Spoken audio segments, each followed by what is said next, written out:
आता हे फ्लावरचा गड्डा केवढा आहे, त्याच्या खालची माती, याची मुळं डायरेक्ट वडाचं झाड नाही हा, आहे का नाही? चारवास किती पा आहे का नाही? 70-80 वर्षाचे साधू महाराज.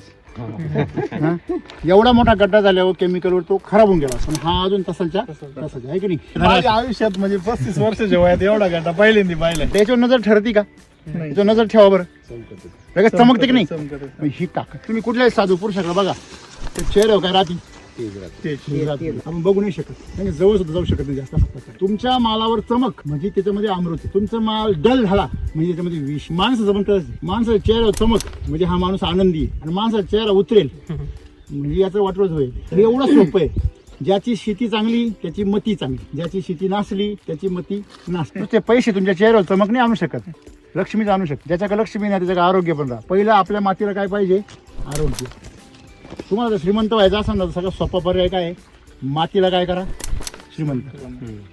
तुम्ही जर मातीला गरीब करून तुम्ही श्रीमंत झाले ना, तुमच्याकडे अवदासाच घुसणार. अवदासा म्हणजे काय? खालची दशा. तुम्ही काही करा, तुम्ही खालच्या दशेत जाणार, वरच्या दशेत जाणारच नाही. आलं लक्षामध्ये? म्हणजे तुम्हाला जिकडे जाल तिकडे अधोगतीच पाहायला भेटेल. पैसा जरी कमवला तर तो दवाखान्यात जाईल, तो ऍक्सिडेंटमध्ये जाईल, तो कोर्ट कचेरीत जाईल, पण तो तुमच्या प्रगतीत येणार नाही. तुम्ही काही नवीन ट्रॅक्टर घ्या, हे करा, ऍक्सिडेंटच होईल. हे का होतं?